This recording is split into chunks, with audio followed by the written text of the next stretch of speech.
kami dari Dinas Pendidikan dan Kebudayaan ini menyambut baik adanya silaturahmi dari KPAI. Karena ini merupakan wujud adanya kebersamaan, kemitraan dengan kita, ya, khususnya di dalam aktivitas perlindungan anak. Ya. Tentu kami mempunyai konsep yang sama terhadap perlindungan anak, yaitu untuk melindungi anak. Bagaimana anak supaya aman dan supaya bisa dilindungi. Dan kita ingin membuat kesepahaman lah dengan pihak KPAI dalam rangka perlindungan anak ini.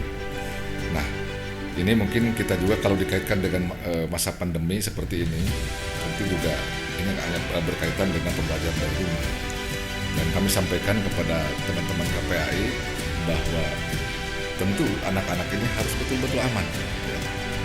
Apalagi yang mempunyai tugas pokok fungsi dari KPAI ini kan perlindungan anak. Tentu ini anak harus dilindungi betul-betul dari apapun, termasuk dari pandemi yang sekarang sedang mewabah.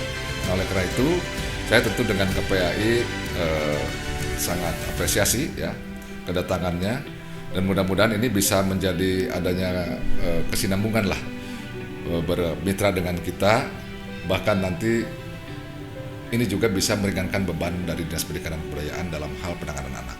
Kaitan dengan new normal, memang kita ada beberapa yang kalau berbicara new normal itu ada 4 fase, ya. 1, 2, 3, dan 4. Nah, melihat dari new normal, memang di konsep new normal itu kita per 15 Juni itu ada kegiatan sekolah. Kalau new normal, tapi melihat dari perkembangan dan kecenderungan, katakanlah di Jawa Barat ya, atau khusus di Kabupaten Tasik, ini sebetulnya masih, kalau menurut gugus tugas ini masih ya katakanlah dikatakan belum zona hijau, tapi zona biru kalau tidak salah ini ya. Ini nanti tolong dikoreksi kalau misalkan ini berarti zona biru. Artinya ini kalau melihat dari apa yang disampaikan oleh Kementerian Pendidikan dan Kebudayaan ya berkaitan dengan anak sekolah, ini tentu ada zona 6 zona ya, di Indonesia itu 6% zona hijau, 94% zona yang lain. Nah, artinya ini yang hijau yang boleh. Nah, di Kabupaten Tasikmalaya mungkin ya kami melihat dari sisi itu, kemudian juga mempertimbangkan dari beberapa katakanlah analisa dari Ikatan Dokter Anak Indonesia berkaitan dengan anak harus aman.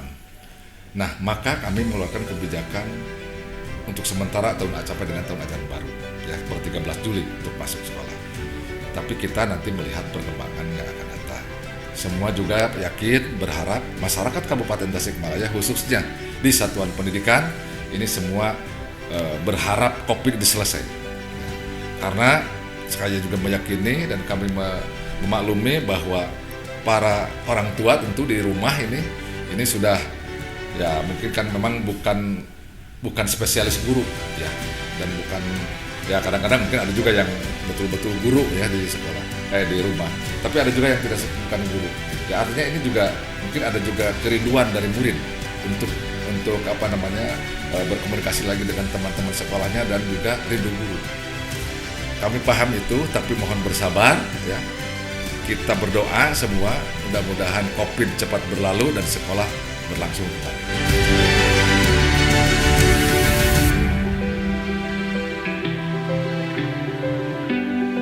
Ada beberapa hal yang memang kami bahas dengan Bapak Kepala Dinas Pendidikan. Yang pertama memang berkenaan dengan dampak COVID-19 yang memang hari ini dampaknya luar biasa. Itu yang memang kami bahas, kami sampaikan masukan-masukan berdasarkan laporan dari masyarakat yang kami bahas dengan pihak Dinas Pendidikan dan Kebudayaan Kabupaten Tasikmalaya. Poin-poin yang memang hari ini muncul yang memang kami bahas diantaranya adalah muncul persoalan baru, di mana persoalan baru itu adalah migrasi persoalan yang tadinya ada di sekolah sekarang bergeser ke rumah para orang tua siswa. Yang diantaranya adalah persoalan klasik yang ada di kita, ternyata bahwa para orang tua, tidak semua orang tua siap untuk menjadi partner anak, termasuk menjadi guru bagi anak-anak.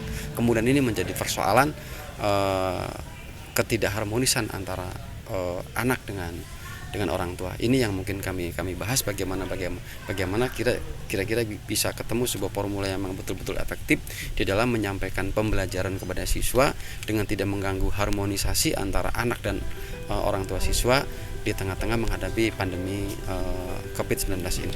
Alhamdulillah respon dari Dinas Pendidikan dan Kebudayaan Kabupaten Tasikmalaya responnya cukup baik, dan ini mungkin adalah pertemuan awal yang mungkin kedepannya kita akan membahas poin demi poin yang berkenaan dengan pembelajaran anak, hak-hak anak berkenaan dengan pendidikan selama menghadapi pandemi COVID-19 ini.